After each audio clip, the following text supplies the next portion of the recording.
ये जो हमारा पॉडकास्ट आज यहाँ पर शुरू हो रहा है, ये और जितने भी पॉडकास्ट आपने देखे हैं या सुने हैं उससे थोड़ा सा अलग है। क्योंकि ज़्यादातर पॉडकास्ट में क्या होता है, या तो वो एक इंटरव्यू फॉर्मेट होता है जहाँ पर के एक होस्ट होता है जो किसी ना किसी का इंटरव्यू लेता है, या फिर वहाँ पर अलग अलग रैंडम टॉपिक्स के ऊपर डिस्कशन हो रही होती है। और ज़्यादा टॉपिक्स कवर करने के चक्कर में क्या होता है कि किसी भी एक टॉपिक की डेप्थ में वो लोग नहीं जा पाते हैं। इसमें डिफरेंस ये होगा कि हम एक पॉडकास्ट में सिर्फ एक ही टॉपिक पर फोकस रहेंगे, एंड जो हमारे गेस्ट होंगे या तो उनको नॉलेज होगी उस टॉपिक से रिलेटेड, या एक्सपीरियंस होगा, या एक्सपर्टीज होगी, या स्किल होगा, कुछ ना कुछ उनका बैकग्राउंड होगा उस टॉपिक से related. It's not going to be an interview, it's not going to be a lecture, it's going to be more of a discussion, जहां पर कि मैं और जो गेस्ट होंगे वो डिस्कस करेंगे उस टॉपिक के बारे में और उस टॉपिक की डेप्थ में जाएंगे। और टॉपिक ऐसा होगा जिसमें जो व्यूअर्स हैं या जो लिसनर्स हैं इस पॉडकास्ट के, उनका इंटरेस्ट होगा, यानी कि उनको कुछ बेनिफिट होगा। तो आज का जो हमारा टॉपिक है that is the psychology of self motivation. क्योंकि ये क्वेश्चन मेरे से बहुत लोग पूछते हैं कि हम खुद अंदर से मोटिवेटेड रहें, बाहर से किसी भी एक्सटर्नल मोटिवेशन की या किसी की भी बातों की हमको जरूरत ना पड़े। आज मेरे साथ में है ज्योतिका जी, जिन्होंने मास्टर्स किया हुआ है साइकोलॉजी में, एंड वो अभी पीएचडी परस्यू कर रही हैं। तो आज हम मिल करके इस टॉपिक की डेप्थ में चलेंगे और डीपली समझने की कोशिश करेंगे कि अगर कोई सेल्फ मोटिवेटेड रहना चाहता है किसी भी काम को करने में तो वो कैसे पॉसिबल है, यानी कि उसको मेरी इन वीडियोस को देखने की जरूरत ही ना पड़े मोटिवेशन के लिए।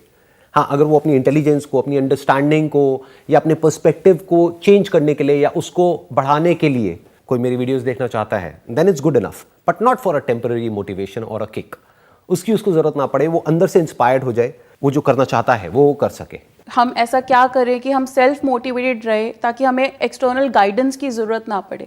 एक्सटर्नल गाइडेंस कहीं ना कहीं हमें ज़रूरत पड़ती है। Even me as a psychologist I would also recommend कि हाँ भाई, कभी स्ट्रेस्ड आउट हूँ, बहुत ज़्यादा हूँ, तो फैमिली एंड फ्रेंड्स को कॉन्टैक्ट करूँ ताकि वो मुझे कुछ समझाएं या एक अलग पॉइंट ऑफ व्यू से मुझे एक पर्टिकुलर सिचुएशन को एक्सप्लेन करे। So even as a psychologist and all the psychologist, what we do, we help people live a better life. How? By giving them another perspective of a particular situation. हम एक situation को अलग तरीके से सोचने का एक आइडिया देते हैं। हमारा माइंड ऑटो पायलट में जाने के लिए it's capable of taking our mind into an auto pilot mode. Auto pilot में क्या होता है? For example, you are walking, आप रोज एक ट्रैक फॉलो कर रहे हो, आप मॉर्निंग वॉक पे जा रहे हो, आप रोज उसी ट्रैक पे जा रहे हो, एक पैटर्न फॉलो कर रहे हो, एक तरह से ब्रेन के अंदर पहले से कुछ पाथवेज बने हुए हैं एट अ न्यूरोलॉजिकल लेवल, और उसको हम फॉलो करते चले जा रहे हैं। And it's a conscious effort that you put इन।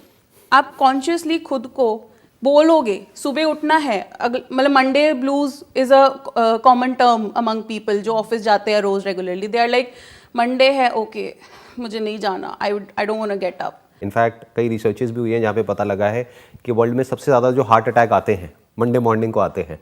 तो दैट मीन्स कि उनको जाना पसंद नहीं है, वो जॉब पसंद नहीं है, वो एनवायरनमेंट पसंद नहीं है, वहाँ पे जो लोग हैं वो पसंद नहीं है, वो काम पसंद नहीं है, फिर भी वो करते चले जा रहे हैं। वो कुछ और करना चाहते हैं, या तो वो जॉब स्विच करना चाहते हैं, या वो अपना कुछ बिजनेस करना चाहते हैं, या अपना कोई पैशन फॉलो करना चाहते हैं, बट वो कर नहीं पा रहे हैं।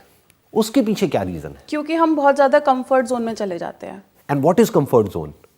मुझे सुबह 8 बजे उठना है, नो मैटर व्हाट। मुझे नींद जल्दी भी खुल गई बट मैं बिस्तर से 8 बजे ही उठूंगी। क्यों? मेरा कंफर्ट जोन है।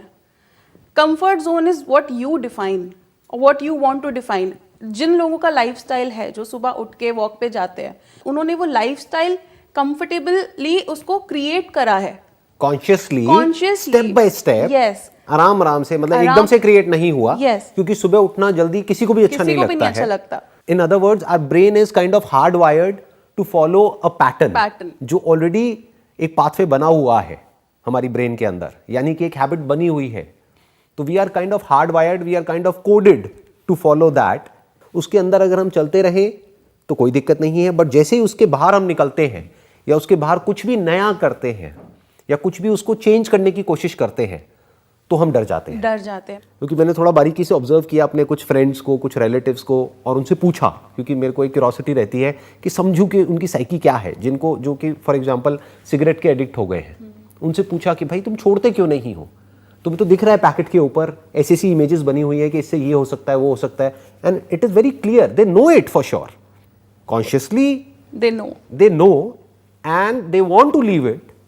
लेकिन प्रॉब्लम क्या है कि इमीडिएटली जैसे ही वो छोड़ने की कोशिश करते हैं तो बॉडी के लेवल पे, यानी फीलिंग्स और इमोशंस के लेवल पे, सेंसेशंस के लेवल पे कुछ ऐसा होने लग जाता है, ऐसे सिम्टम्स आने लग जाते हैं कि वो इतने हावी हो जाते हैं कि फिर इंसान उसकी तरफ चला जाता है। वो लॉन्ग टर्म में क्या होगा, क्योंकि जो पॉजिटिव इफेक्ट्स है उसको छोड़ने के वो तो आएंगे 1 साल बाद 2 साल बाद, जब उसका एनर्जी लेवल बढ़ेगा, उसका स्टेमिना बढ़ेगा, वो तो बाद में होगा ना। इमीडिएटली क्या हो रहा है, इमीडिएटली उसकी बॉडी के ऊपर कुछ बहुत ही ऐसे रिएक्शंस हो रहे हैं कि जिसको वो बियर नहीं कर पा रहा है, जिसकी वजह से फिर से वो वहीं पे जा रहा है। तो मोटिवेशन है उसके अंदर उसको छोड़ने के लिए, लेकिन अभी जो इमीडिएटली हो रहा है बॉडी के लेवल पे और ब्रेन के लेवल पे, उसकी वजह से वो छोड़ नहीं पा रहा है। So the challenge is this. ऐसे ही जो आपने जॉब का एग्जांपल दिया कि भाई कोई मंडे को जाना नहीं चाहता है उस जॉब में, तो वो जॉब चेंज करना चाहता है या बिजनेस करना चाहता है या अपना पैशन को फॉलो करना चाहता है, बट वो नहीं कर पा रहा है। क्या वजह क्या है? क्योंकि जैसे ही छोड़ने की बारी आती है, वो रेजिग्नेशन लेटर देने की बारी आती है, वो चेंज को एकदम से we perceive that this is going to change, oh my God, because we are conditioned with our comfort, we are conditioned in a certain way, in understanding, and coming out of it will take a lot of effort and we don't want to consciously make that effort. तो वही आज हमको discover करना है या वही find out करना है कि इसका प्रैक्टिकल सॉल्यूशन क्या है, कि अगर कोई ये स्टेप उठाना चाहता है तो एग्जैक्टली उस वक्त क्या हो रहा होगा। जैसे ही वो छोड़ने की बारी आएगी उस जॉब को, तो ब्रेन हमारी कैसे प्रोग्राम्ड है कि वो डेंजर को पहले परसीव करेगी, रिवॉर्ड तो बहुत बाद में आएगा। रिवॉर्ड तो हमारे कॉन्शियस लेवल पे आ रहा है, बट सब कॉन्शियस लेवल पे क्या हो रहा है, at the level of feelings and emotions, danger. Danger की वजह से बॉडी के ऊपर रिएक्शंस, एंजाइटी, स्ट्रेस। तो अगर उससे कोई बाहर आना चाहता है, यानी कि इस वीडियो को देखने के बाद में, इस पॉडकास्ट को सुनने के बाद में वो रिजाइन करना चाहता है या फिर अपनी जॉब को स्विच करना चाहता है या अपने बिजनेस का जो भी उसका पैशन है उसको फॉलो करना चाहता है या ग्रो करना चाहता है, I think grow is the right word, because in comfort zone there is no growth, there is no growth. In the same pattern, brain अगर एक ही पैटर्न में चलती चली जाए तो there is no growth, there is no evolution. वो बिल्कुल ऐसा है जैसे कि कोई जानवर हो गया जो करने के लिए बना था वही पूरी जिंदगी करता रहा और वैसे ही मर गया। ह्यूमन बीइंग होने का सबसे बड़ा बेनिफिट क्या है कि we can do something, we can bring changes to this pattern, या जो हमारा जो भी ब्रेन का जो स्ट्रक्चर है उसको हम अंदर से पूरी तरह से चेंज कर सकते हैं अगर चाहे तो। अब इसमें क्या, इसका सोल्यूशन क्या है? अगर इसी एग्जांपल को लिया जाए कि भाई कोई अपनी जॉब को छोड़ना चाहता है और इस पॉडकास्ट को सुन रहा है, तो अब कैसे किया जाए साइकोलॉजिकली, इस चैलेंज को कैसे मीट किया जाए? क्योंकि हमारे लिए तो ये कहना बड़ा आसान है, राइट, कि मैं और आप यहाँ पर बैठ करके बोल सकते हैं कि अरे इसमें क्या है, वो इसमें क्या बड़ी बात है, बट उसके लिए बड़ी बात है क्योंकि इमीडिएटली उसकी बॉडी पे जो रिएक्शंस हो रहे हैं वो उनको ही पता है, वो उन्हीं को पता है, एंड वो उसके ऊपर हावी हो जाते हैं। राइट। पहले तो एक डेंजर जिसको उसको ओवरकम करना है, वो डेंजर क्या है कि वहां से छोड़ना, उसके बाद में जो भी बॉडी के लेवल पे प्रॉब्लम्स हो रही हैं उसको ओवरकम करना, फिर कहीं सक्सेस की बारी आएगी। और अगर स्टैट्स के अकॉर्डिंग देखा जाए तो 90% लोग जो बिजनेस शुरू करते हैं वो फेल हो जाते हैं, या 90% से ज्यादा लोग जो सिगरेट छोड़ने की कोशिश करते हैं वो नहीं छोड़ पाते हैं। तो हमको ये भी पता है कि स्टैट्स उसके फेवर में नहीं है। 10% चांस है उसके सक्सेसफुल होने के, 90% चांस है कि एक्सपेरिमेंट फेल होने वाला है। अब क्या किया जाए? उस हैबिट से बाहर निकलने के लिए जैसे ही हम अपने माइंड को कहते हैं ना कि मुझे ये चीज़ छोड़नी है, सडनली हमारा डिफेंस मैकेनिज्म जो होता है वो जाग उठता है। अचानक से उसको याद आ जाता है कि मुझे तो इसको अपने थॉट्स से लेके उसको क्लाउड करना है बेसिकली बंदे को। सो जो हमारा डिफेंस मैकेनिज्म है वो उस कंफर्ट जोन से बाहर नहीं आने देता। एक तरफ से वो ही विल टेल यू, मतलब दो आप वो गुड और बैड अपने कंधे पे बिठाओ थॉट। एक कहेगा यार ये तुम खाओगे या तुम ये सिगरेट पियोगे तो ये नुकसान करेगा, दूसरा कहेगा अरे कोई बात नहीं पी ले, फिर क्या हो रहा है, एक से कुछ थोड़ी हो रहा है। जो बंदा सोच रहा है, अब this then again it is your conscious effort that you make, आप इसकी सुनोगे या आप इसकी सुनोगे। प्लेजर सीकिंग डिफेंस मैकेनिज्म आपको रोकेगा कि नहीं, बिकॉज डिफेंस मैकेनिज्म खुद एक कंफर्ट जोन में बैठा हुआ है, उसको नहीं चाहिए कि मेरे को कोई कोई उस चीज़ से निकाले, कोई चैलेंजेस आए या कोई स्ट्रेस आए, तो वो डिफेंस मैकेनिज्म बहुत चालू चीज़ है। It's like a monkey mind and it is scientifically proven also, because हमारा जो जेनेटिक कोड है that is almost 96% similar to a chimpanzee for that matter. तो बेसिकली वो एक मंकी माइंड है जो हमें प्लेजर्स की, जैसे नॉटी होता है ना, what is who is a monkey, monkey क्या एक अगर हम डिफाइन करें तो ही इज नॉटी। तो वो एकदम प्लेजर सीकिंग डिफेंस मैकेनिज्म ना आगे हमारी तरफ थ्रो करता है। फॉर एग्जाम्पल मुझे काजू कतली बहुत पसंद है, मुझे पता है मैं खाऊंगी तो मुझे शुगर हो सकती है, ये कॉन्शियसली मेरे को पता है, बट देन मैं खा ली कोई बात नहीं, एक से क्या हो रहा है, कुछ नहीं होता। Instant gratification and it's the pleasure seeking mechanism जो हमें प्लेजर्स की तरफ खींच के लेके जाता है। बट अगर हम उस कंडीशनिंग से बाहर आएंगे तो ऑब्वियसली चेंज होगा तो बिहेवियर चेंज होगा, हैबिट चेंज होगी, और change is always a discomfort, right, because it's an unknown territory. तो अब जैसे आपने बोला कि किसी को जॉब छोड़नी है पर वो जॉब छोड़ नहीं पा रहा है क्योंकि उसको जॉब मिल रही है, उसको पता है मंथ एंड पे मेरे सैलरी इतनी अकाउंट में अमाउंट क्रेडिट होगी।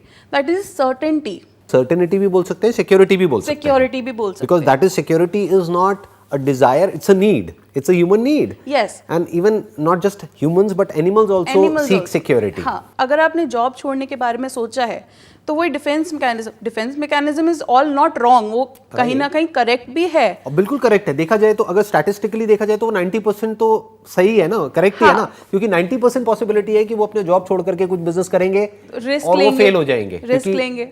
It's world wide it's proven कि 90% बिजनेसेस फेल हो जाते हैं 3 साल के अंदर शुरू होते ही। तो वो डिफेंस मैकेनिज्म पूरी तरह से गलत भी नहीं है। फॉर एग्जांपल किसी अननोन पाथ पे जा रहे हैं तो ये भी तो हो सकता है ना कि हम रास्ता ही भटक जाए और उस जंगल से बाहर निकल ही ना पाए। तो वो डिफेंस मैकेनिज्म अपना काम तो सही कर रहा है, वो तो हमको प्रोटेक्ट करने के लिए काम कर रहा है। बट द पॉइंट इज कि कई बार ऐसा भी होता है कि लॉन्ग टर्म में, जैसे सिगरेट की हमने बात करी, या ये कह लो कि उसी इंसान की जो हमने बात करी जो कि जॉब से बिल्कुल ही फ्रस्ट्रेटेड है। एक तो है माइनर प्रॉब्लम्स हैं, वो माइनर प्रॉब्लम्स तो जॉब में भी रहेगी, बिजनेस में भी रहेगी, वहां से छोड़ करके कहीं और जाएगा वहां भी रहेगी, उसकी वजह से वो छोड़ रहा है तो वो बेवकूफ़ है। बट अगर मेजर इश्यूज हैं कि वहां का एनवायरनमेंट ही टॉक्सिक है, या जो बॉस है वो बहुत ही ज़्यादा उसका इमोशनल या साइकोलॉजिकल टॉर्चर करता है या करती है, फिर भी वो नहीं छोड़ पा रहा है, तो ये तो उसके लिए सही नहीं है ना। सही नहीं है। कुछ ना कुछ उसके साथ भी प्लेजर जुड़ा हुआ है, एक सर्टेनिटी जुड़ी हुई है। Right. हमें एक डर है कि अगर हम नई जगह पे जाएंगे तो हमें दोबारा से वो शुरू करना पड़ेगा, क्योंकि जब आप फर्स्ट टाइम कोई चीज़ करते हो तो आपने कुछ एफर्ट डाला हुआ है, आपने कुछ स्ट्रगल करी हुई है उस चीज़ को अचीव करने के लिए, उससे अकस्टम्ड हो चुके हो, आप एक्वेंटेड हो उस पर्टिकुलर लाइफस्टाइल से, और सडनली उस एनवायरनमेंट से। और ये भी हो सकता है because life is not about black and white, तो ये भी हो सकता है कि वहां पे अगर बहुत कुछ बुरा है तो कुछ अच्छा भी है, कुछ अच्छे दोस्त हैं, राइट, या एक सिक्योरिटी हो, जॉब सिक्योरिटी हो कि चलो ठीक है इमोशनली साइकोलॉजिकली टॉर्चर होता है लेकिन सैलरी टाइम पे मिलती है यहाँ पे, सैलरी तो कुछ एडवांटेज तो है ही ना, सिक्योरिटी हाँ, है, राइट। तो उस सर्टेनिटी सिक्योरिटी से बचने के लिए, मतलब उस चीज को अपने लाइफ में सस्टेन करने के लिए हम वो टॉर्चर सहते रहते हैं, राइट। तो अब जैसे अगर फैमिली मैन है, अगर एक सिंगल आदमी है फॉर एग्जाम्पल, वो कहेगा चल मैंने जॉब छोड़ी, मेरे को कौन सा बच्चे पालने हैं, इट्स ओके, मैंने एक जॉब स्विच करी, वो जॉब हॉपिंग करना शुरू हो जाते हैं, एक जॉब छोड़ी दूसरी जॉब, जहाँ सेटिस्फैक्शन नहीं मिली they will start working on. But अगर यही एक फैमिली मैन है, उसको पता है मेरे सर पे लोन है, मेरे सर पे बच्चों की जिम्मेदारी है, वो चाहकर भी वो उस चीज़ से बाहर नहीं आ पाता। क्यों? क्योंकि उसके पास एडेड रिस्पॉन्सिबिलिटीज इतनी ज़्यादा है कि वो उस चीज़ से बाहर नहीं आ पा रहा। बट वो सर्कमस्टांशियल प्रॉब्लम्स हैं जो आपकी सर्कमस्टांसेस ने आपको बताया। बट इन दी एंड सी, अगर आप रिस्पॉन्सिबिलिटीज की वजह से काम करे जा रहे हो बट आपका सिस्टम कोलैप्स कर जाएगा, इट्स ऑफ नो यूज। उसका क्या फायदा? लोगों को बैठे बैठे ब्रेन हैमरेज हो जाता है या बैठे बैठे हार्ट अटैक आ जाता है। वो क्यों है? क्योंकि इंटरनली जो वो स्ट्रेस और वो जो लिए जा रहे हैं just because of this circumstantial situations, जिसकी वजह से वो उस चीज़ से बाहर नहीं आ पा रहे। वो जेन्युइनली प्रॉब्लम उनकी जेन्युइन है, बट वो उस चीज़ को कैसे अप्रोच उनकी क्या है, उनकी उस चीज़ को लेके साइकी क्या है कि मुझे काम करना है, काम तो सबको करना है, बट मुझे काम करना है, they keep on going through it, काम करना है। 24 घंटे थॉट्स आते रहते हैं, सेल्फ टॉक चलती रहती है, we keep on analysing and it is a mechanism, एक बायोलॉजिकल मैकेनिज्म है हमारी बॉडी का, हमारा ब्रेन का वो फंक्शन है, वो चलता रहेगा। Mind never स्लीप्स। अगर हमने सेल्फ टॉक की बात करी है, सबसे पहली बात, खुद को मोटिवेट रखने के लिए आप सेल्फ टॉक क्या कर रहे हो? 2 रास्ते हैं आपके पास। अगर एक सिचुएशन हुई, आप उसको कैसे कह रहे हो? मैं तो नहीं करूँगी, मुझसे तो होगा ही नहीं, मैं तो कर ही नहीं सकती, तो वो क्या होगा? Ultimately it will not happen. Topic शुरू होने से पहले ही खत्म हो गया। टॉपिक शुरू होने से पहले इट्स अ क्रॉस की राइट। आपने अपने माइंड को पहले ही सबकॉन्शियस माइंड के ऊपर मैसेज भेज दिया कि ये तो होगा ही नहीं, तो आप करने भी जाओगे ना तो XYZ कोई भी रीज़न होगा, वो चीज़ होगी ही नहीं। बट अगर आप कॉन्शियसली एफर्ट डाल के क्योंकि बिकॉज हम पहले नेगेटिव सोचते हैं ना, तो हमें नेगेटिव से पॉजिटिव लाना पड़ता है। It's a conscious effort, I am repeating, it's a conscious effort that we put in a thought to make a negative situation into a positive situation. अगर मैं खुद को ये बोलूँ कि मुझे ये करना है, मुझसे हो जाएगा, पॉजिटिव एफर्मेशंस, पॉजिटिवली आप अपने आप को एफर्म कर रहे हो कि हाँ, I will be able to do it no matter the circumstances, मुझे ये करना है, मैं कर लूँगी। डजेंट मैटर कि आपके आसपास वाले आपको क्या बोल रहे हैं, बट अगर आपके माइंड में ये चीज़ है, क्योंकि आप सेल्फ टॉक, एक पॉजिटिव सेल्फ टॉक रख रहे हो। आप कह रहे हैं पॉजिटिव सेल्फ टॉक, बट उसका एक प्लस पॉइंट है तो एक बहुत बड़ा माइनस पॉइंट भी है। वो इंसान जो कि जॉब कर रहा है, उसके ऊपर रिस्पॉन्सिबिलिटीज़ हैं, उसकी वाइफ है, उसके बच्चे हैं, और वो अपने आप को बोल रहा है कि मैं तो सक्सेसफुल हो जाऊंगा बिजनेस में। उसका ना तो कोई बिजनेस बैकग्राउंड है, ना कोई एक्सपीरियंस है, ना कोई क्वालिफिकेशन है, उसको ABCD भी नहीं पता है बिजनेस की। तो एक तरह से एक नया डोमेन हो गया जिसके लिए उसको पहले कुछ टाइम तो सीखना ही पड़ेगा। मान लो 1-2 साल 3 साल तो सीखना पड़ेगा कि बिजनेस कहते किसे हैं। जैसे कोई भी नई स्किल होती है, उसको एक्वायर करने में टाइम लगता है, और हो सकता है उसके पास में जो सेविंग्स है वो इतनी है कि वो हार्डली 1-2 साल सर्वाइव कर पाए। तो वो इस पॉजिटिव सेल्फ टॉक वाली बात को सुन करके, क्योंकि there are lot of people world wide जो कि ये इसको अपने बेनिफिट के लिए प्रोपोगेट कर रहे हैं या फिर सेल कर रहे हैं, आप ये भी कह सकते हो, इस आइडिया को सेल कर रहे हैं।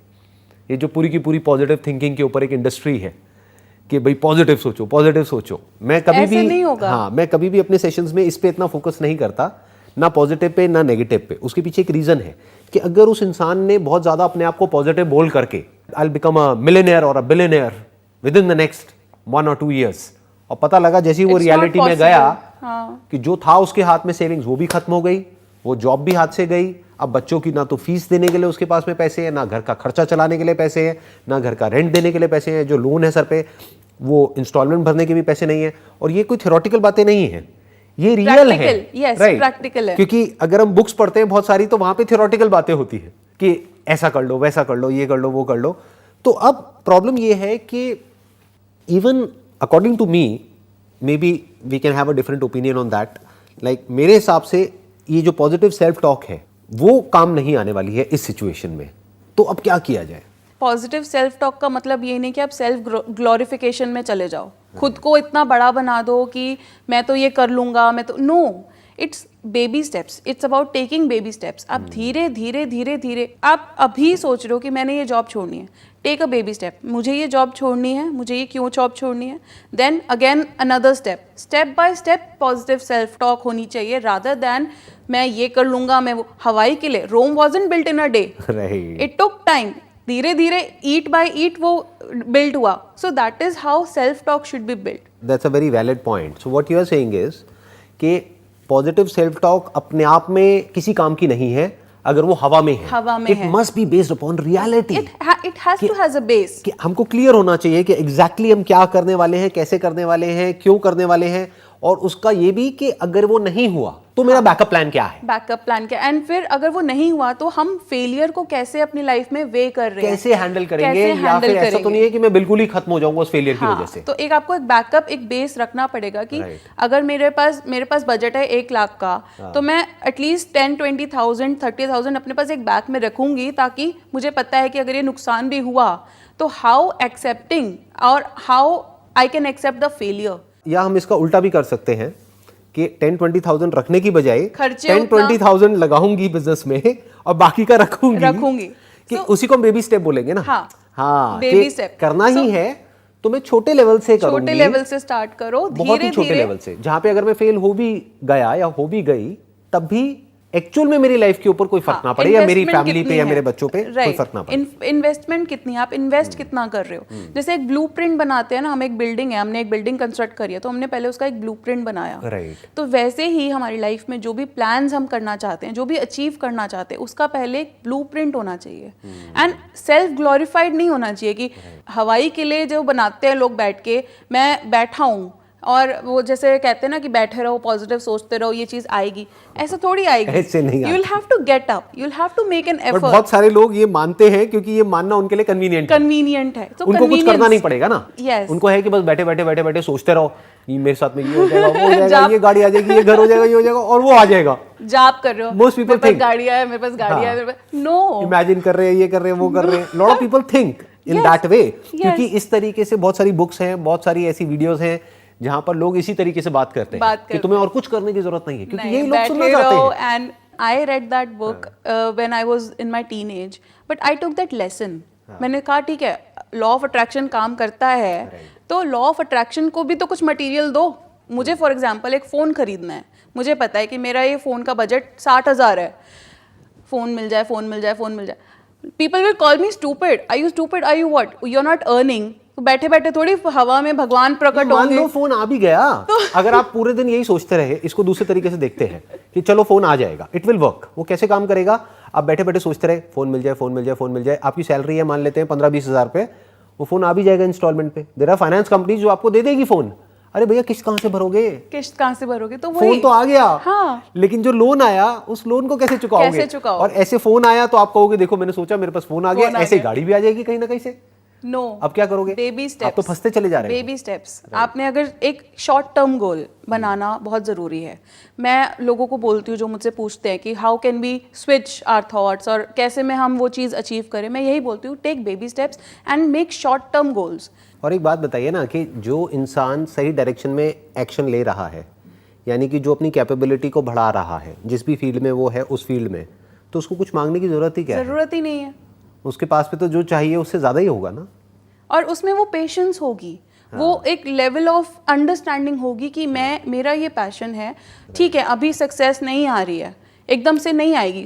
रोम wasn't built in a day, एकदम से तो सक्सेसफुल नहीं हो गई थी। एकदम से आप एक बिल्डिंग, आपने सोचा है कि मेरे को ये बिल्डिंग बनानी है, तो सबसे पहले आप फाउंडेशन उसकी रखते हो, आप उसकी नींव रखते हो, सबसे पहले ब्लूप्रिंट बनाते हैं। ब्लूप्रिंट बनाते हो, फिर उसकी नींव रखते हो, फिर ईंट बाय ईंट, फ्लोर बाय फ्लोर आप उसको कंस्ट्रक्ट करते हो, फिर फ्लोर के बाद उसको फर्निश करते हो, फिर धीरे धीरे उसको पॉलिश करते हो। That is our system.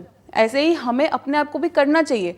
धीरे धीरे ब्लूप्रिंट बनाओ। अगर आपने जॉब छोड़नी है तो पहले सोचो कि प्रोज एंड कॉन्स क्या है। मैंने जॉब छोड़नी है, एक गोल सेट करो कि इतने टाइम तक मैं इतना पैसा कमा लूंगी और इतने टाइम तक मुझे इतना पैसा चाहिए।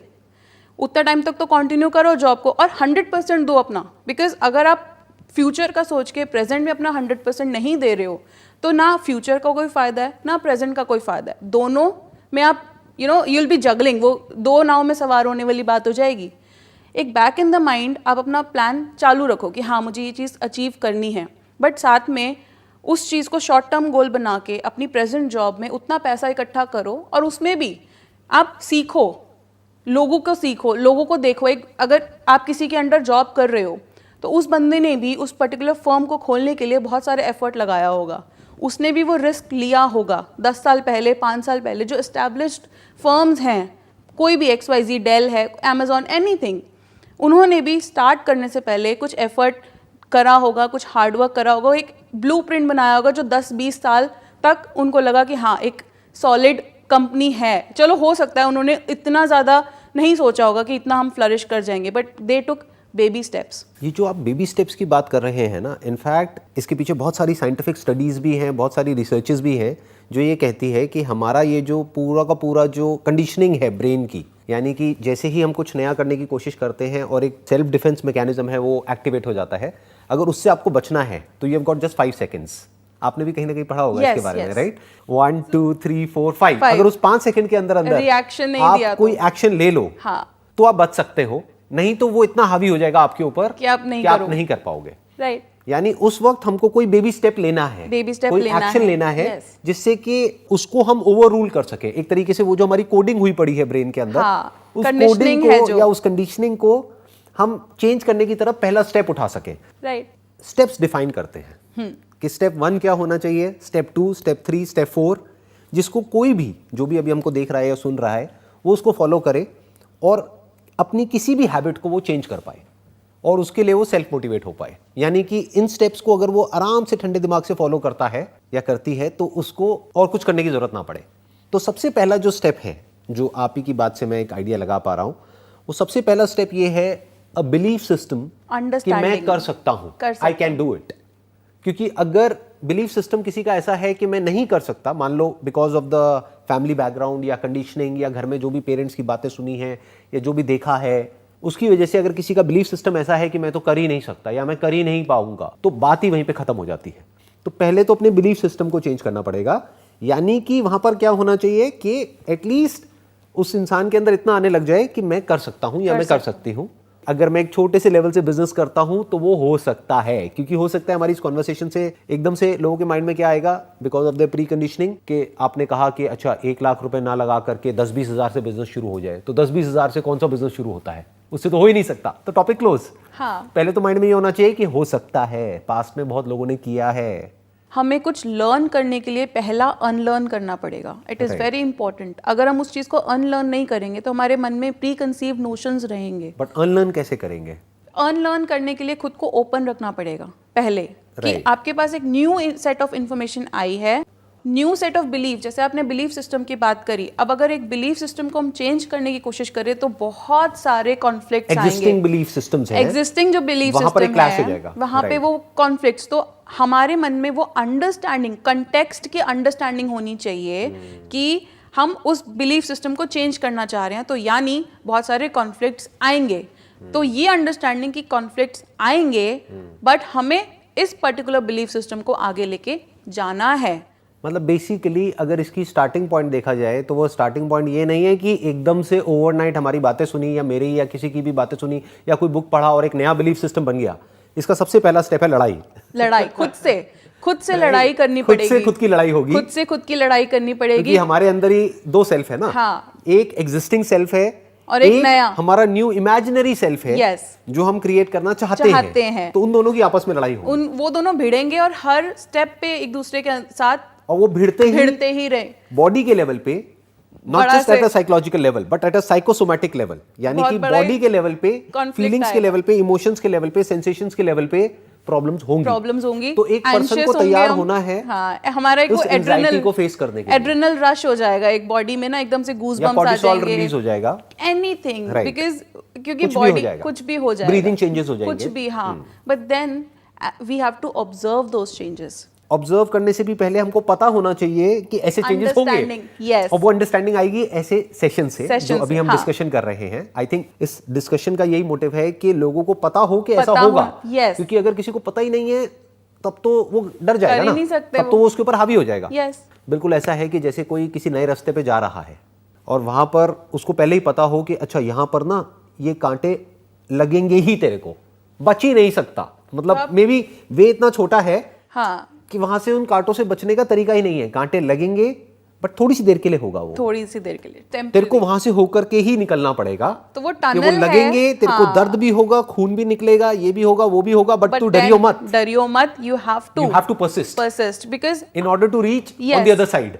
हाँ, तो वो शुरू कहाँ से हो रहा है? वो सेल्फ से शुरू हो रहा है. यहाँ पे थोड़ा सा एक डिफरेंस ऑफ ओपिनियन है. वो खुद से शुरू नहीं हो रहा है, वो बाहर से शुरू हो रहा है. क्योंकि जो उसका खुद जो सेल्फ टॉक है वो तो काम ही नहीं आएगी वहां पे. मे बी वो इस सेशन से शुरू होगा. हाँ, सेशन से, इस नॉलेज से शुरू होगा जो बाहर से अंदर आएगी. Because we are providing that understanding, new perspective, new knowledge. वो वहां से शुरू होगा ना.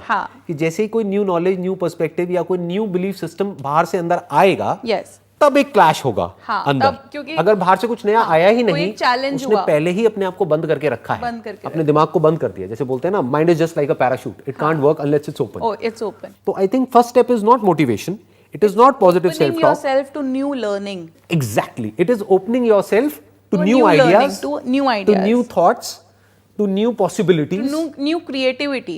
Open रहना की possibilities हैं. Right. There are n number of possibilities to this particular situation. Exactly, that is precisely the point. क्योंकि कोई जॉब कर रहा है, अगर उसी एग्जांपल पे हम वापस से आए और वो छोड़ना चाहता है अपनी जॉब को, तो पहले तो उसको अपने दिमाग को खोलना पड़ेगा कि अनलिमिटेड पॉसिबिलिटीज हैं. यानी क्या क्या है कि मैं इस जॉब को छोड़ करके इससे बेटर जॉब भी मुझे मिल सकती है. नंबर 1, ये भी एक पॉसिबिलिटी है.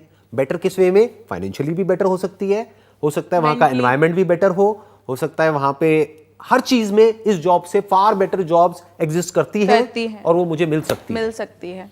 तो पहला तो ये हो गया स्टेप. या फिर इस जॉब को छोड़ करके मैं एक बिजनेस भी शुरू कर सकता हूं और वो बिजनेस कम से कम पैसे में भी कर सकता हूं और उसको बड़े से बड़ा भी कर सकता हूं. या फिर इस जॉब के साथ साथ में भी मैं एक बिजनेस कर सकता हूं. पॉसिबिलिटीज तो इमेंस है ना. पॉसिबिलिटीज तो बहुत सारी हैं. तो पहले उसका दिमाग खुले इन पॉसिबिलिटीज के लिए.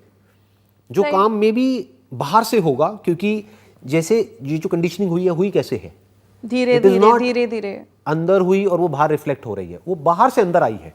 यानी जो भी हमने नॉलेज गैदर करी, एक्सपीरियंसेस गैदर करे बचपन से लेकर के आज तक, उसके बेस पे कंडीशनिंग हुई है. अपने सोशल एनवायरनमेंट से जो भी हमने सीखा है, जो भी हमने गैदर किया है, बिकॉज हम अपने एनवायरनमेंट से सीखते हैं. सबसे पहले एक बच्चा है, वो सबसे पहले अपने पेरेंट्स से सीखता है. वो बाहर की दुनिया को अपने पेरेंट्स के पर्सपेक्टिव से ही देखता है कि यही हो सकता है, यही बाहर की दुनिया है, यही दुनिया है और बाहर की दुनिया भी ऐसी ही है. अब धीरे धीरे जैसे वो स्कूल जाने लगता है तो वो सोचता है अच्छा ये भी है, ऐसा भी होता है, ऐसा भी होता है Right. कि अच्छा दूसरे कल्चर से, दूसरे रिलीजन से बच्चा आ रहा है, अच्छा उनके घर में ऐसा होता है, हाँ। क्योंकि मैं तो अभी तक उसी में था, Right. तो वहां पे क्या होगा, कॉन्फ्लिक्ट होना शुरू हो जाएगा। हाँ। अब एक बच्चा अपने आप को वही डिफेंस मैकेनिज्म काम करेगा, एक अपने उसको कल्चर को डिफेंड करेगा, दूसरा अपने कल्चर को डिफेंड करेगा, तो there is a conflict everywhere. Conflict किसी को अच्छा नहीं लगता है, बट उसके लिए जो वो इंसान है उसको मेंटली प्रिपेयर्ड होना पड़ेगा। यानी जैसे ही वो सिगरेट छोड़ने की कोशिश करेगा तो उसको ये बात पता होनी चाहिए कि कुछ दिन तक बहुत बड़ी प्रॉब्लम क्रिएट होगी, क्रेविंग्स होंगी, इस तरह की ये चीजें होंगी। Maybe he can talk to somebody जिसने वो किया और उसमें वो सक्सेसफुल हुआ, तो वो बताएगा कि देख पहले दिन ऐसा होता है, दूसरे दिन ऐसा होता है, तीसरे दिन, लेकिन फिर 6-7 दिन बाद धीरे धीरे सिम्टम्स जाने लग जाते हैं और फिर बेटर होने लग जाता है। फिर उसके बाद में एनर्जी बढ़ने लग जाती है, स्टेमिना बेटर होने लग जाता है। बट देन पता है क्या है इस चीज में भी, इसमें भी then again I will put a conflict on this.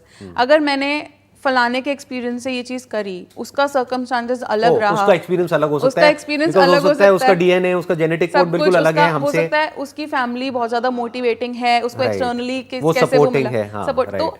तो यहाँ पर भी आप किसी का एग्जाम्पल लेके आप अपने ऊपर 100% अप्लाई नहीं कर सकते। I was about to say that कि उसको एज इट इज अप्लाई नहीं करना नहीं कर सकते, बट वहां से इंस्पिरेशन ले सकते हो कि यस कि मोर और लेस ऐसा कुछ होगा, मोर और लेस ऐसा मोर कर और लेस सकते तो हैं। ऐसा ही होता है ना सबके साथ में। हाँ। बट देन हमारी अप्रोच क्या है उस चीज को, हो सकता है उस बंदे ने 2 दिन में ही सिगरेट एडिक्शन छोड़ दिया हो, राइट, और ऐसा ही होता है, एक किक, एक कहते हैं ना किक आनी चाहिए माइंड में, एक किक आती है कि मुझे अब कल से नहीं करनी है ये चीज, राइट, चाहे वो सिगरेट एडिक्शन हो, चाहे वो जॉब हो, कुछ भी हो, चाहे वो रिलेशनशिप हो, हाँ एवरीथिंग, ये हमारी ओवरऑल लाइफ में अप्लाई करता है। बट वो किक आता है, किक हमेशा सही नहीं होती है, मतलब हमेशा से ऑब्वियसली है, हम रिपल्सिवली उस चीज को हम नहीं वो कर सकते कि नहीं, मैं हाँ इम्पल्सिव नहीं हूं, हाँ, so we can not just मैं तो कल से जॉब पे नहीं जा रही, it can not be like that.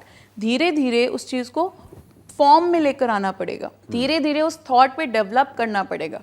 मुझे अगर एक ब्लूप्रिंट बनाना पड़ेगा, मुझे अगर पता है कि मुझे फिजिकली फिट होना है फॉर एग्जाम्पल, तो उस चीज के लिए सबसे पहले, अब मैं 10 बजे उठने की आदत है मुझे, धीरे धीरे बेबी स्टेप क्या होगा, मुझे फिट होना है, राइट, पहले धीरे धीरे आई स्टार्ट 9 बजे उठना होगा, 9 बजे उठ जाऊंगा। उससे पहले क्या होगा, मुझे 10 बजे सोना है रात को पहले, फिर और जरूरी नहीं कि एक दिन 9 बजे उठ गए तो चलो मैं चलता हूँ, हो सकता है वो एक दिन जाओ, 2 दिन जाओ, दो दिन के लिए आप मोटिवेटेड हो, तीसरे दिन अब मैं नहीं जा रहा, राइट, देन वहीं पे वो चीज सेल्फ टॉक काम करेगी कि नहीं चल कोई बात नहीं, आज थोड़ा कम कर लियो बट कर तो सही, एफर्ट तो कर। उस वक्त जब हमारी फीलिंग्स हमको रोकेगी वो काम करने से, तब हमें पता होना चाहिए कि हमें ऐसा क्या, सबके साथ होता है, हाँ, ऐसा सिर्फ मेरे साथ नहीं होता, ऐसा सबके साथ होता है। यानी कि nobody feels like doing an exercise in the beginning, किसी की भी फीलिंग नहीं करती है कि वर्कआउट करो, अच्छा नहीं लगता है करके, या अपने कंफर्ट जोन से बाहर निकलना किसी को भी अच्छा नहीं लगता है, या अपनी टंग पे कंट्रोल करना किसी को भी अच्छा नहीं लगता है, क्योंकि हम प्लेजर तो बुरा लगेगा, हाँ, बुरा लगेगा, पहले तो उसको ये पता होना चाहिए, ताकि जब वो बुरा लगे तो वो घबराए नहीं। फिर उसके बाद में जो नेक्स्ट स्टेप है वो ये है कि उस वक्त जब बुरा लग रहा है तो वो immediately with in 5 seconds action में आ जाए। यानी कि 2 दिन 3 दिन आपने जैसे कहा, जैसे ज्यादातर लोगों के साथ होता भी है कि जिम गए या कोई वर्कआउट करने गए या योगा किया, कुछ भी किया, 2-3 दिन तक तो बड़े एनर्जेटिक थे, चार्ज्ड अप थे, मोटिवेटेड थे, कर लिया।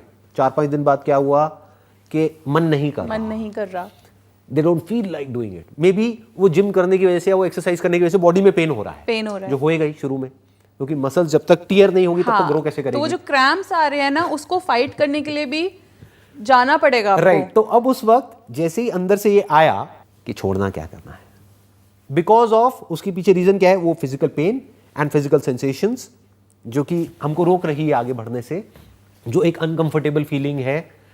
और यहाँ की जो कंफर्टेबल फीलिंग है बेड पे पड़े रहने की, हाँ, सुबह 9-10 बजे तक 11 बजे तक सोने की, वो एक प्लेजरेबल फीलिंग है, और दूसरी तरफ से एक पेनफुल फीलिंग है, तो ये दोनों ही हमको रोक रही है, हाँ, आगे बढ़ने से। तो उसके 5 सेकंड के अंदर अंदर इमीडिएटली बेड से खड़े हो जाना है, क्योंकि अगर 5 सेकंड में उसने एक्शन नहीं लिया तब तो वो गए।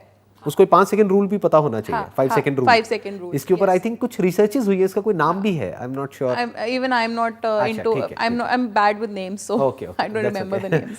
बेसिकली उसको पता होना चाहिए कि ऐसा होगा, हाँ, कि जैसे हम कुछ भी नया करेंगे तो ऐसी प्रॉब्लम्स आएंगी, आएंगी, बट जब आए तो 5 सेकंड के अंदर अंदर कोई बेबी स्टेप लेना है। बेबी स्टेप बेबी स्टेप क्या है? उठ करके खड़े हो जाना है और बोलना है चल कोई बात नहीं 1 घंटा नहीं करूंगा, 5 मिनट करके आ जाऊंगा। हाँ, पर फिर हो सकता है जब वो जाएगा 5 मिनट करने के लिए तब वो 20 मिनट हो जाए। तो जाओ तो सही, तो वो एफर्ट तो लो, तो वो कॉन्शियस एफर्ट तो लो, तो सेल्फ अपने आप को मोटिवेट करने के लिए वो एफर्ट तो लो, एफर्ट तो आपको ही करना पड़ेगा। राइट। आप सैकड़ों मूवीज देख लो, सैकड़ों बुक्स पढ़ लो पॉजिटिव थिंकिंग के ऊपर, बट चलो you are not making it into your system, you are not letting it into your system. Basically आप एक कॉन्शियस एफर्ट ही नहीं कर रहे हो। हाँ, मैंने फलानी मूवी देखी थी, उसमें ये चीज़ हुई थी, बट आपने उससे क्या अंडरस्टैंड किया, आपने उससे क्या टेक इन किया, वो आपके ऊपर डिपेंड करता है। हमारी लाइफ में जो लर्निंग का एक मेथड है, जो इन्फॉर्मेशन है, वो एक बॉटल नेक सिस्टम में हमारे अंदर स्टोर होती है। बॉटल नेक का क्या मतलब हुआ? बॉटल नेक का मतलब है, जैसे बॉटल नेक छोटी होती है, एक बॉटल है, एक जो उसका ऊपर से छोटी होती है, नीचे से बड़ी होती है। सो जो नीचे का है that is our memory store house. Okay, जिसको सबकॉन्शियस भी बोलते हैं। जो सबकॉन्शियस बोलते हैं। तो जो बॉटल नेक है उसमें से हम बहुत सारी इंफॉर्मेशन से हम क्या लेके जा रहे हैं, हमने किस चीज़ पे अटेंशन दिया। जैसे मेमोरी के 3 सिस्टम्स हैं, sensory memory, short term memory and long term memory. Sensory memory में क्या होगा, कुछ भी सेंसेस हैं, आई, सी, विजुअल, जो भी आपके सेंसेस वो करते हैं, वो सेंसरी मेमोरी से शॉर्ट टर्म मेमोरी में तब जाता है जब आप उस पर अटेंशन देते हो, फोकस करते हो, कुछ अटेंशन देते हो। You pay an attention to certain stimulus. Stimulus is a occurrence. आपने इस चीज पे अटेंशन दिया, अब अटेंशन से वो शॉर्ट टर्म से लॉन्ग टर्म में जाएगा और लॉन्ग टर्म में वो स्टोर हो जाएगा। तो बहुत सारी इंफॉर्मेशन है आपके पास, उसमें से आप क्या क्या टेक अवेज ले रहे हो। फॉर एग्जाम्पल, जैसे आपने पहले भी बोला था कि अपने फायदे के लिए हम सोचते हैं कि हाँ भाई पॉजिटिव सोचना है, मैं सक्सेसफुल हो जाऊंगा, ये है वो, सेल्फ ग्लोरिफिकेशन है। तो पॉजिटिव सोचो, बहुत सारी इंफॉर्मेशन है, बट आपको किस तरीके से आपकी लाइफ में, आपकी लाइफ एक कंटेक्स्ट है, आपकी लाइफ की एक अंडरस्टैंडिंग है, आप उस टेक अवे को अपनी लाइफ में किस तरीके से इम्प्लीमेंट कर सकते हो, वो अंडरस्टैंडिंग बेसिकली। तो हर चीज़ को, हर कंटेक्स्ट को अंडरस्टैंड करना बहुत जरूरी है। स्टैंड पॉइंट को समझना कि किस स्टैंड पॉइंट से क्या बात कही जा रही है, हाँ, फिर उसको देखना कि हाँ किस पे फोकस करना है, किस पे फोकस कर सकते हैं हम। तो वो अटेंशन दिया आपने, और उसके बाद वो लॉन्ग टर्म में वो आपकी जो लर्निंग है, वो हैबिट पैटर्न में, वो बेसिकली एक नया हैबिचुअल पैटर्न डेवलप हो रहा है। लॉन्ग टर्म मेमोरी कुछ नहीं है, बेसिकली एक सबकॉन्शियस लेवल पे हमारी एक हैबिट क्रिएट हो रही है। तो कोई भी नई हैबिट को इनकलकेट करने के लिए what you are saying is 3 steps हो गए। एक है सेंसरी परसेप्शन, यानी कि अच्छा देखो और अच्छा सुनो, क्योंकि यहीं से हम जो भी सीखते हैं, आई थिंक 99% यहीं से सीखते हैं, right? What we see and what we hear. तो जो भी, पहले तो ये चूज करो कि क्या देखना है और क्या सुनना है, बेस्ड अपॉन कि आपकी सिचुएशन क्या है। That is the thing. I think ये इंटरलिंक्ड हो गया एक तरीके से, क्योंकि हम ये नहीं कह सकते बिल्कुल ऐसा हो गया मुर्गी और अंडा वाला एग्जाम्पल कि पहले क्या आता है। क्योंकि आप ये देखिए ना कि हमारी अटेंशन कहाँ जाएगी, जो हमारी लॉन्ग टर्म मेमोरी में है बाय डिफॉल्ट, जो प्री कंसीव्ड नोशंस हैं, जो प्री कंसीव्ड जो हमारे आइडियाज हैं, नोशंस हैं, या जो हैबिचुअल पैटर्न्स हैं, या जो भी हमारे दिमाग में ऑलरेडी स्टोर्ड है, वही हमें दिखता है, वहीं पे हमारी अटेंशन जाती है। और जहां पे अटेंशन जाती है वो और पक्का होता चला जाता है। तो एक तरीके से ये एक लूप है। तो आई थिंक जो सबसे पहला स्टेप आएगा कुछ भी बदलने का, क्योंकि वो जो पॉजिटिव सेल्फ टॉक है या जो सेल्फ टॉक है वो तब तक काम नहीं आएगी जब तक कि जो सेंसरी परसेप्शंस है वो चेंज नहीं होगी। यानी कि कोई कुछ बहुत ही गलत देखता रहे, कुछ बहुत ही नेगेटिव देखता रहे, पूरे दिन उल्टी सीधी न्यूज़ पढ़ता रहे और फिर वो ये सोचे कि अंदर पॉजिटिव सेल्फ टॉक हो जाएगी, that is not possible. I have an example for this. One of my clients, मतलब we call people who come for counselling, we call them clients. So one of my clients told me कि यार मैं बहुत ज़्यादा positive देखती हूँ, मैं 15 minute 20 minute लगातार, बट मैं कॉन्सेंट्रेट नहीं कर पा रही हूँ। आई वाज लाइक कि ऐसा क्यों है, व्हाई यू नॉट कि आप ये करो वो करो। सडनली शी टोल्ड मी कि मैं 2-2.5 घंटे क्राइम पेट्रोल देख रही हूँ। I was like, my reaction was, मैंने कहा 2.5 घंटे आप क्राइम पेट्रोल देख रहे हो एंड 15 मिनट आप सिर्फ पॉजिटिव एक स्पीच सुन रहे हो, तो आप सोचो उसका इम्पैक्ट और इसका इम्पैक्ट। वो बेचारा क्या करेगा, वो 15 मिनट की वीडियो वो क्या करेगी। पर आप बेसिकली, जैसे व्हाट आई कॉल इज, जैसे आप एक फिजिकल बीइंग को रखने के लिए आप डाइट कर रहे हो फॉर एग्जांपल, तो आप कचरा खा रहे हो या आप अच्छा खाना खा रहे हो, तो आपकी बॉडी पे इफेक्ट उस तरीके से करेगा। तो उसी तरीके से माइंड को भी तो आप जो फीड कर रहे हो, दैट इज वेरी इंपॉर्टेंट। वहां पे भी एक कॉन्फ्लिक्ट होगा, क्योंकि जो इंसान की आदत पड़ी हुई है, जिसकी कचरा खाने की आदत पड़ी हुई है, जैसे वो अच्छा खाएगा तो अच्छा उसको बुरा लगने लग जाएगा, वो एकदम से लूज मोशन हो जाएंगे। तो वही माइंड हमारा वो उस तरीके से वो कंसंट्रेट ही नहीं कर पाएगा। फॉर एग्जाम्पल इस कॉन्वर्सेशन को, जो कि इतनी लंबी कॉन्वर्सेशन है, ये पॉडकास्ट को कोई सुनने बैठ जाएगा जिसकी आदत है, मान लो टिकटॉक अब तो बैन हो गया है, बट टिकटॉक के ऊपर क्या होता था, छोटी छोटी वीडियोस आती थी कुछ सेकंड्स की, उसकी आदत है वही 10-20 सेकंड की, 30 सेकंड की वीडियोस देखने की, ऑटो सजेशन के थ्रू अपने आप ही अलग वीडियो आती चली जा रही है, नेक्स्ट आती जा रही है, नेक्स्ट आती जा रही है, और उसका है कि बैठे रहो और देखते रहो और उसमें अपना दिमाग लगाने की जरूरत नहीं है, एक के बाद एक, और अपने आप ही रिएक्शंस होते रहे, हंसते रहो, ये होते रहो, वो होते रहो। वो अगर इस कॉन्वर्सेशन को सुनेगा और समझने की कोशिश करेगा, सब उसके ऊपर से निकल जाएगा। हाँ। अंदर उसके कॉन्फ्लिक्ट होगा बहुत बड़ा। इसीलिए सेल्फ मोटिवेशन का यही है कि पहले खुद के कॉन्फ्लिक्ट्स जो हैं वो रिजॉल्व करो। पहले तो अंडरस्टैंड करो कि ये जो मोटिवेशन की प्रॉब्लम है, ये प्रॉब्लम है क्या, प्रॉब्लम है भी या नहीं। सबसे ये पहले तो problem- यही कॉन्फ्लिक्ट है ना कि क्या ये प्रॉब्लम है। मैं तो पॉजिटिव ही रहता हूँ हमेशा, फिर भी मैं मोटिवेटेड नहीं रह फिर रहा भी हूँ। मैं मोटिवेटेड नहीं हूँ। राइट। तो पहले तो ये सोचो, प्रॉब्लम को समझो, पहले प्रॉब्लम को समझो। आई think first step is understanding of the problem कि ये प्रॉब्लम है। Of comfort zone, we can call it comfort zone, we can call it habitual pattern, we can call it anything, we can call it old versus new, right? ये जो conflict है, तो पहले तो इसको पूरे को समझो, इस स्ट्रक्चर को समझो आराम से, ठंडे दिमाग से बैठ करके, कि ये नहीं कि एक बार इस वीडियो को देख लिया तो मुझे समझ आ गया। आराम से बैठो, क्योंकि अगर आपकी वो टिकटॉक देखने की आदत थी तो एक बार में तो समझ आने वाला है नहीं, धीरे धीरे इसको 2 बार देखो, 3 बार देखो, 4 बार देखो, आराम से लेट इट सीप इन, के अंदर ये जाए पहले बातें, क्योंकि एक नई दुनिया है। तो धीरे धीरे हमको, या जो लोग देख रहे हैं, धीरे धीरे उनको कुछ समझ आने लग जाएगा, अंडरस्टैंडिंग के लेवल पे कुछ चेंजेस होंगे। फिर अपने जो सेंसरी परसेप्शंस हैं, उनको चेंज करो, यानी जहां से भी कचरा अंदर जा रहा है उससे अपना ध्यान को हटा करके कुछ ढंग का कंटेंट कंज्यूम करो, डिपेंडिंग अपॉन कि आप किस फील्ड में हो, एंड डिपेंडिंग अपॉन कि आप 5 साल बाद, 10 साल बाद अपनी लाइफ में क्या अचीव करना चाहते हो, उसके अकॉर्डिंग अपने कंटेंट को चूज करो, अपनी जो परसेप्शंस हैं उसको चेंज करो। यानी जैसे ही हम वो चेंज कर देंगे, जो हम देख रहे हैं और सुन रहे हैं, ऑटोमेटिकली हमारी जो अटेंशन है वो नेगेटिव से पॉजिटिव की तरफ शिफ्ट हो जाएगी, अगर हम ये वर्ड्स यूज करें। वैसे मैं इसको बहुत कॉशियसली यूज करता हूँ इन वर्ड्स को, बिकॉज नेगेटिव पॉजिटिव का मतलब लोग कुछ और निकाल लेते हैं, बट अगर हम सिंपल वे में बोले तो इट कुड बी कि जहां से आपकी अटेंशन ऐसी जगह से हट सके जो कि आपको रोक रही है, और ऐसी जगह पे आ सके जो कि आपको आगे बढ़ानी, जिसकी वजह से आप ग्रो करोगे। तो उसको, जिसकी वजह से आप अंदर से और बाहर से ग्रो करते हो, उसको हम पॉजिटिव बोल सकते हैं। जो आपको रोकती है उसको हम नेगेटिव बोल सकते हैं, क्योंकि रुकना इज डेथ, रुकना is decay, that is a law of nature, and आगे बढ़ते रहना इज ग्रोथ। पहला इज अंडरस्टैंडिंग द प्रॉब्लम, कि ये प्रॉब्लम है, एक्सेप्ट करना कि हाँ मैं इस प्रॉब्लम में हूँ, मुझे ये प्रॉब्लम है। तीसरा, मुझे डिनायल मोड में ना आ जाए।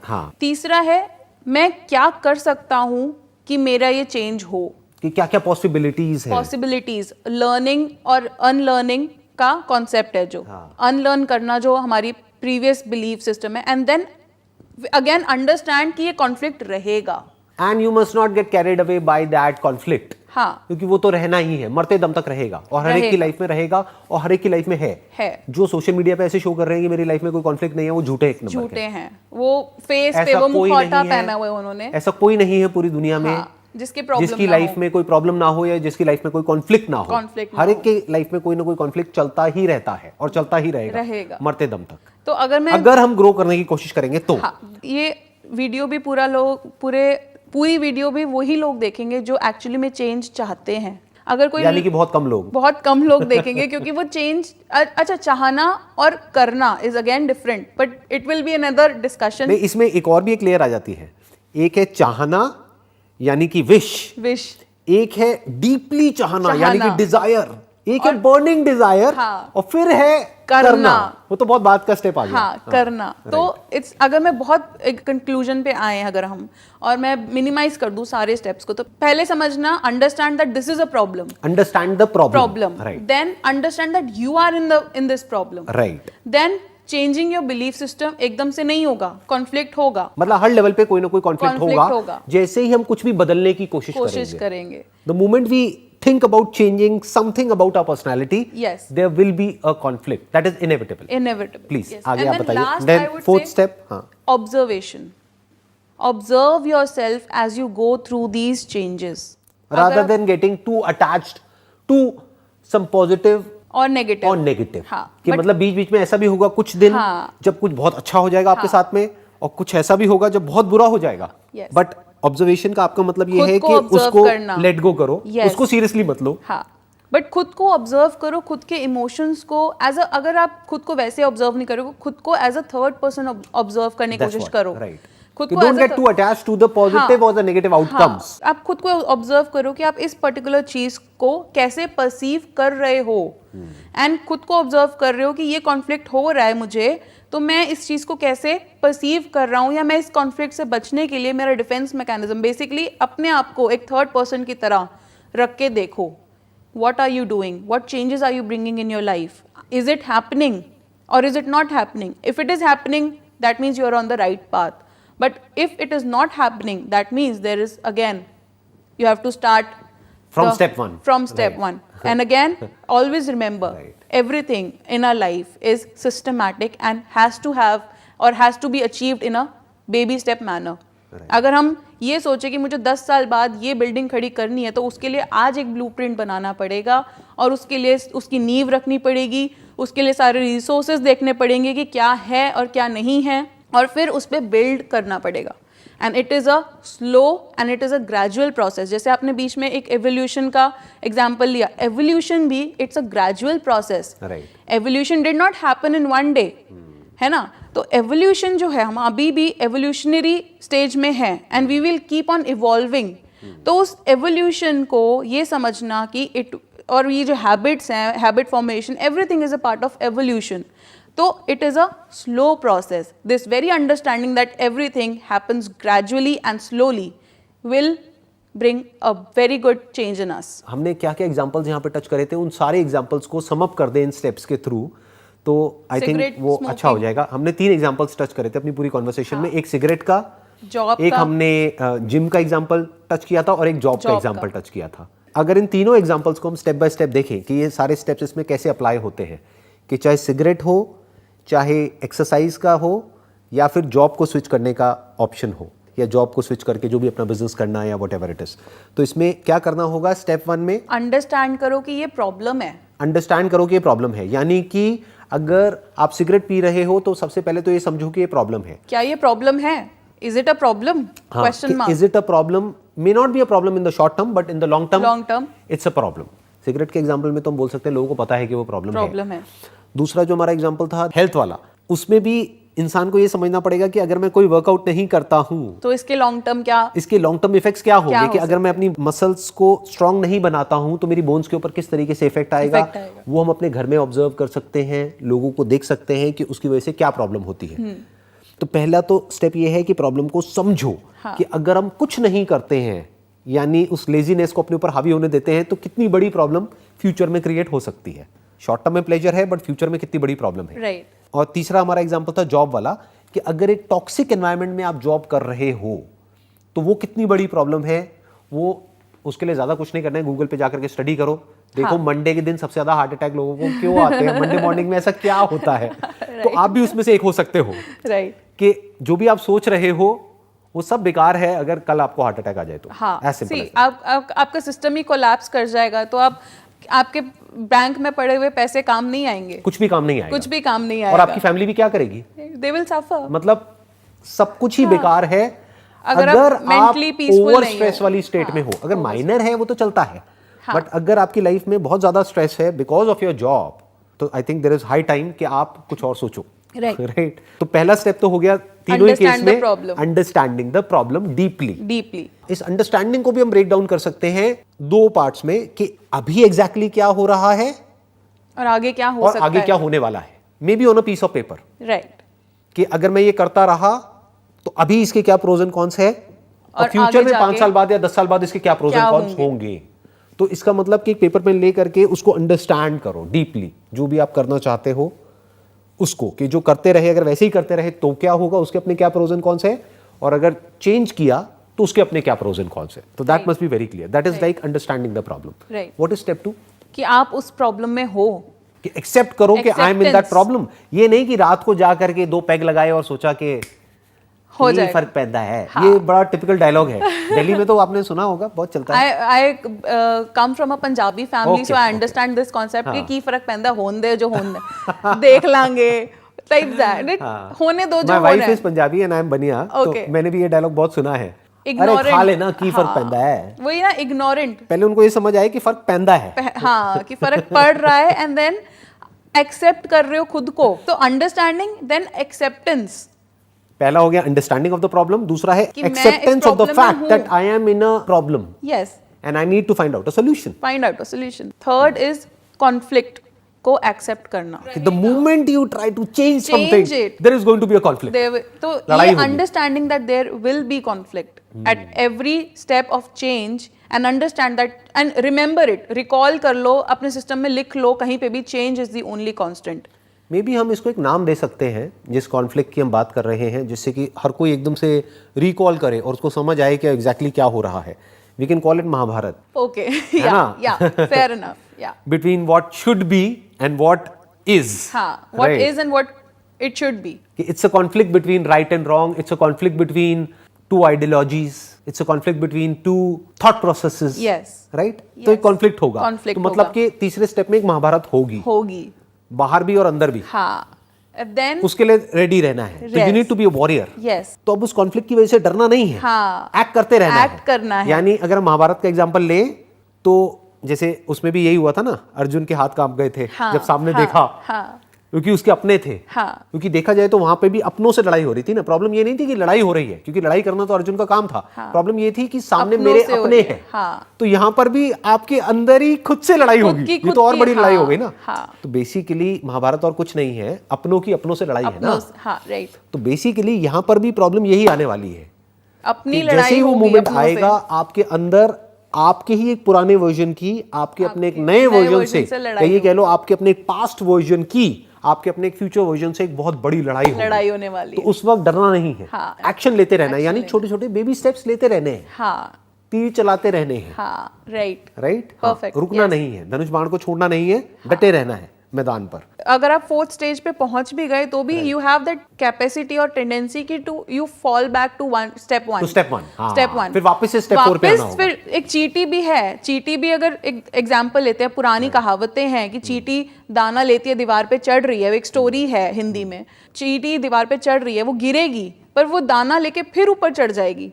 तो हमें वहां पर कंसिस्टेंसी और सस्टेनेबिलिटी रखनी पड़ेगी कि हाँ ठीक है, अंडरस्टैंड करा, एक्सेप्ट करा, कॉन्फ्लिक्ट है, अब एक्शन में प्रॉब्लम आ रही है, अगेन एक्शन में भी प्रॉब्लम आएगी, हमें एक्सेप्ट करना है, ठीक है आएगी, बट कोई बात नहीं। वो एक्शन लेने के बाद भी आपको सक्सेस नहीं मिल रही है, यानी कि वो नहीं हो रहा है जो आप चाहते हो कि हो, उस डायरेक्शन में कुछ नहीं हो रहा है और उसको उल्टा हो रहा है, तो आपको समझना पड़ेगा, वापस से स्टेप 1 पे आना पड़ेगा, and you need to understand the problem and the situation again. Yes, फिर वापस से उसको एक्सेप्ट करके अपनी नई स्ट्रैटेजी बना करके अपने ब्लूप्रिंट को चेंज करके दोबारा से हमारा पर्पस डिफाइंड होना कोई चाहिए, एक्शन लेना पड़ेगा या अलग तरीके से एक्शन लेना पड़ेगा। पर्पस डिफाइंड होना चाहिए। एक ये अगर हमने 5 स्टेप्स करे हैं, जैसे हथेली है, ये 5 स्टेप्स है हमारे, तो ये जो हथेली है it is the purpose, purpose is the goal को सपोर्ट दे रहा है। हाँ, the goal that we want to achieve basically. अगर जिम है या जॉब है या कुछ भी है, cigarette addiction, that is our purpose, right. तो उस पर्पस, वो पर्पस पहले तो डिफाइन होगा, तभी तो ये सारे स्टेप्स आगे आएंगे ना।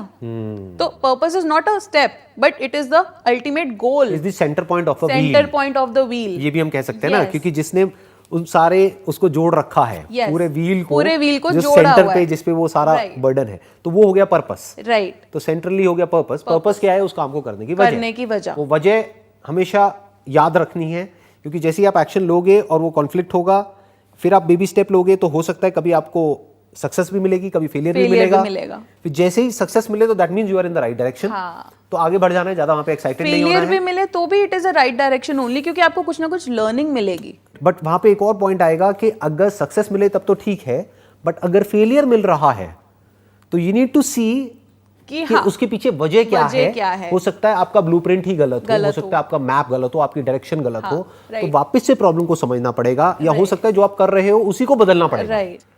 चाहे कुछ भी हो रहा है, आप आगे बढ़ते चले जा रहे हो, यानी कि you are in love with this whole idea of experimenting in life. Transformation भी हम इसको बोल सकते हैं और इसको एक्सपेरिमेंटेशन भी बोल सकते हैं, क्योंकि अगेन ट्रांसफॉर्मेशन में प्रॉब्लम क्या है कि ट्रांसफॉर्मेशन का कोई एंड नहीं है। कि अगर कोई ये समझता है कि अच्छा ये एक एंड आ जाएगा तो there is no end to it, वो चलता ही रहेगा। कभी भी ऐसा नहीं होगा कि ये कॉन्फ्लिक्ट खत्म हो जाएगा या ये इसमें से कोई भी ये स्टेप Ongoing खत्म हो जाएगा। process है। It's a never ending process. हाँ, इट्स एन ऑनगोइंग। तो अगर कोई इसको एंजॉय करने लग जाए इस पूरी गेम को, तो हम कह सकते हैं कि yes that person has arrived in the sense कि अब वो Eternal आगे peace बढ़ता मिल चला गया, जा रहा है, लेकिन सक्सेस से भी उसको फर्क नहीं पड़ रहा है, फेलियर से भी नहीं पड़ रहा है। उसके लिए मेन इंपॉर्टेंट गोल क्या है लाइफ का? To discover all the possibilities of life, not just one aspect of life but all the possibilities of life. तब हम कह सकते हैं that person is in love with the idea of experimentation. Yes, I think life का कोई भी aspect हो, अगर कोई भी इंसान 5 स्टेप्स को एक्चुअल में फॉलो करता है फर्क तो there is a strong possibility कि उसको बाहर से किसी एक्सटर्नल मोटिवेशन की जरूरत नहीं पड़ेगी।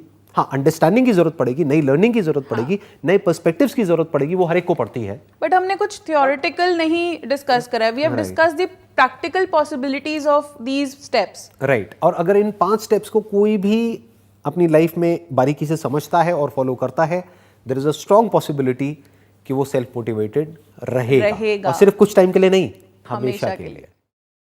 तो आप लोग जो इस पॉडकास्ट को देख रहे हैं या सुन रहे हैं, अगर आप भी चाहते हैं कि मेरे आने वाले पॉडकास्ट में आप उसका पार्ट बनना चाहते हैं, तो आपको क्या करना है? हमको एक ईमेल भेजना है info@sandeepmaheshwari.com पर। बस ये ईमेल भेजने से पहले एक बात समझनी बहुत ज़रूरी है कि अगर आप हमको ईमेल भेज रहे हैं अपने बिजनेस को प्रमोट करने के लिए, या मे बी आप कोई एक्टर है या एक्ट्रेस है अपनी फिल्म को प्रमोट करने के लिए, या अपनी कोई पॉलिटिकल पार्टी को प्रमोट करने के लिए, या अपनी कोई आइडियोलॉजी को प्रोपोगेट करने के लिए, तो मेरी आपसे रिक्वेस्ट है कि प्लीज़ आप ये ईमेल हमको मत भेजिए। लेकिन अगर आप हमको ईमेल भेज रहे हैं अपनी जो नॉलेज है, अपना जो एक्सपीरियंस है, अपनी जो एक्सपर्टीज़ है, उसको शेयर करने के लिए, तो यू आर मोस्ट वेलकम। आप प्लीज़ हमको ईमेल भेजिए और हमारी टीम आपको कॉन्टैक्ट करेगी। Wish you all the very best. Thank you so much and see you soon.